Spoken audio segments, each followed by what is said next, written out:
Hola a tots i benvinguts als còmics del senyor Dolent. Avui us parlaré d'Akira.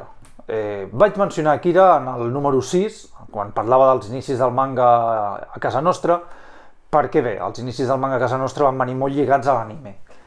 Akira és una pel·lícula feta el 1988 fins al moment en què es va fer era la pel·lícula d'animació més cara feta fins aleshores. Aquí es va estrenar al juliol del 92, que a més d'Olimpiades i altres coses, es va estrenar als cinemes. Era una pel·lícula que s'estrenava als cinemes el 1992. S'estava començant a publicar manga, poquet, molt temptejant al terreno, i sí que s'estava veient que el manga a nivell d'animació, d'anime, de dibuixos, funcionava moltíssim. Havia funcionat amb altres sèries, Capità Harlock, si ens remuntem més enrere encara Mazinger Z, Doctor Slump i sobretot Bola de Drac, que va ser la bomba i va demostrar que hi havia molt de públic, per això que funcionava molt bé i que podia valdre la pena invertir en això i en portar aquest tipus de productes cap aquí. Bola de Drac està més pensat per nanos d'uns 13-14 anys. Akira ja va directament a un altre rang d'edat, va directament als nanos de 16-18 en endavant. És una pel·lícula adulta, és una pel·lícula completament pensada per estrenar-se als cinemes. Aquí el manga que teníem hi havia poqueta cosa i l'anime era dibuixos a les televisions, no hi havia gaire més. Hi havia més televisions, teníem les privades també, però encara estava molt limitat. I Akira, el 92, es va estrenar en cinemes. Pel·lícules d'animació en cinema no se'n feien tantes, més enllà de les de Disney, de tant en tant, i més enllà d'alguna reposició o d'alguna cosa una mica estranya que de tant en tant arribava. Els dibuixos animats no anaven gaire al cinema. Les pel·lícules de Pixar encara no hi eren, estem al 92, encara faltaven uns anys, i l'animació no s'apostava gaire per ella aquí. A Japó sí que era un producte que funcionava molt bé. I Akira, estrenant una pel·lícula de més de 2 hores en cinemes, va ser com una carta de presentació. I a partir d'això van passar coses. Van passar que es van començar a comercialitzar pel·lícules. Pel·lícules, capítols, minissèries, sèries en d'allò, que començaven a córrer en VHS. VHS venut legalment, no estic parlant de les còpies pirata que la gent es feia dels capítols quan es posaven a la tele. Estic parlant de que hi va haver empreses que van veure amb Akira que se'ls hi obria tot un món, tot un negoci, i que hi havia un públic, això, 16, 17, 18 anys, a partir d'aquestes edats, un públic que volia consumir altres coses que no només capítols de Bola de Drac, que estava disposat a comprar pel·lícules. I van començar, sobretot manga anime, que era l'empresa que va fer aquest gran trasbassament d'animació japonesa aquí a casa nostra. Amb el temps es començarien a posar llargmetratges d'anime també en televisió, sobretot els que tenim una edat, recordem les pel·lícules a Canal 33, no recordo quin dia de la setmana, feien una pel·lícula d'anime, gairebé sense talls publicitaris, i va permetre que es veiessin moltes coses que fins a aquell moment només s'havien pogut veure pràcticament en vídeo, perquè els que compraven.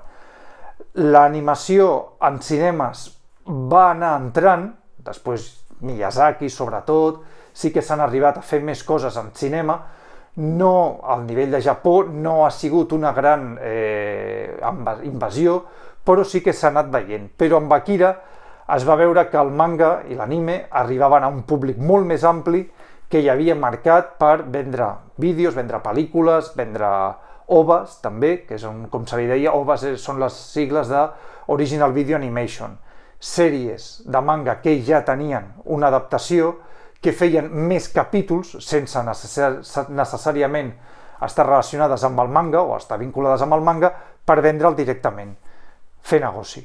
I d'algunes pel·lis d'anime que no venien del manga es van fer també els anime books. Els anime books són mangas fets amb els fotogrames. Les vinyetes són els fotogrames directament, amb les bafarades posades allà i els diàlegs corresponents. Una mica el que es va fer amb un còmic del que vaig parlar quan vaig parlar de Tintín, que era Tintín i el llac dels taurons. El procediment és bàsicament el mateix. Molt bé. Tornem a Akira, que m'estic escapant. Akira és una pel·lícula basada en el manga de Katsuhiro Otomo. no hi ha gaire secret en això, Katsuhiro Otomo és un dels grans del manga i amb aquesta sèrie va arribar a un gran públic i a més a nivell internacional. El còmic es va publicar entre l'any 1982 i el 90. La pel·lícula és del 88. Hi ha un solapament aquí. Què vol dir això? Vol dir que quan es va fer la pel·lícula la sèrie no estava acabada i van fer el mateix que s'ha fet a Joc de Trons o amb altres coses. Van tirar pel seu compte. Sí que hi ha una part, la gran primera part de la primera part 3/4, que és pràcticament idèntica al manga, però a partir d'un cert punt, quan han d'anar acabant amb la cosa una mica, doncs tiren per la seva banda i fan un final de pel·lícula bastant incomprensible perquè barregen allà tots els traumes que tenen. Això és un altre tema. Què ens trobem en aquesta pel·lícula? Ens trobem totes les coses que es critiquen del manga, a vegades. Trobem acció, violència, velocitat, paraulotes també, i unes motos molt xules. Aquestes motos i les carreres amb aquestes motos pels carrers de Neo-Tòquio, que és la ciutat, diguéssim, on passa l'acció, que té al centre un gran cràter d'una gran explosió nuclear. Els japonesos tenen encara molt de trauma amb les bombes atòmiques, possiblement en raó. Bé, la pel·lícula és sensacional i quan la vam veure, a més d'entrar, que anava, com ja he dit, a un altre rang d'edat, vam veure una pel·li sensacional. No s'havia vist mai res amb aquest nivell de detall, qualitat, medis, etc. És a dir, les pel·lícules, sí que Disney, quan feia pel·lícules, tenia medis, Pixar després posava allà una quantitat de medis, a més de que els ordinadors han ajudat bastant, però Akira va ser una revolució en el sentit de que no havíem vist això mai. I això, en pantalla de cinema, era una autèntica passada. I va tenir molt d'èxit, va estar molt de temps en cartell, no com ara, que les pel·lis passen molt ràpid, aquesta va estar bastant de temps, es va reprogramar, etc. Amb una versió original que a vegades era en anglès, que és una cosa que no he entès mai, perquè la versió original d'una pel·lícula japonesa la poses en anglès, però bé, misteris de la distribució. I bé, el còmic. Encara no hi havia molta tradició de còmic manga, aquí, Bola de Drac estava fent les seves primeres passes, i es va publicar una versió feta a partir de la versió americana. Igual que alguns còmics de Planeta, de Fòrum, els publicaven de l'edició de Viz Comics, és l'editorial americana, que ja es prenia la feina de negociar amb els japonesos, invertir les pàgines, per al tema que el sentit de la lectura no és el mateix, i en alguns casos, en aquest per exemple, colorejar-lo, perquè els americans tenen una mena d'al·lèrgia estranya o manies amb els còmics en blanc i negre, i perquè creien, aquí potser tenien una part de raó, que si el que havia funcionat havia sigut la pel·lícula d'anime en color, evidentment, doncs que funcionaria millor els àlbums en color. Aquests àlbums no van funcionar excessivament bé de ventes, tot i que són bastant introbables, però bé, després s'han anat editant. Això va ser una edició d'Ediciones B, jo tinc també l'edició d'Ediciones B en el sentit de la lectura occidental. Després s'han publicat edicions de norma i ja s'ha anat, com amb tots els manga, a un sentit de lectura oriental i bé, s'han publicat en recopilatoris, en cofres commemoratoris del 20è aniversari de l'estrena de la pel·lícula en cinemes, etc. I la pel·lícula va funcionar molt bé en VHS i, evidentment, doncs ara ja anem al DVD, Blu-ray i suposo que també estarà en plataformes. La pel·lícula és molt xula, és molt recomanable, té un final una mica estrambòtic que no va convèncer gaire a la gent, però és una gran pel·lícula sobretot pel que va significar.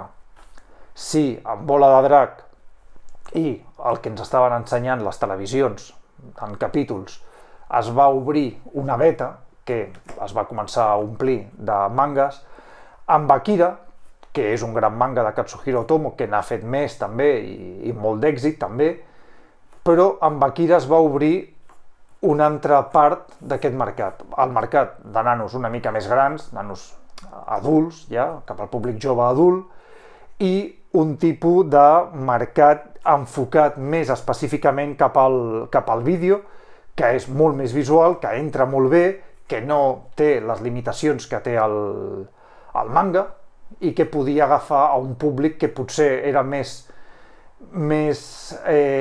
receptiu a veure dibuixos, parlem d'allò, que no pas al manga. Akira, un còmic molt recomanable, i amb això ja estaria.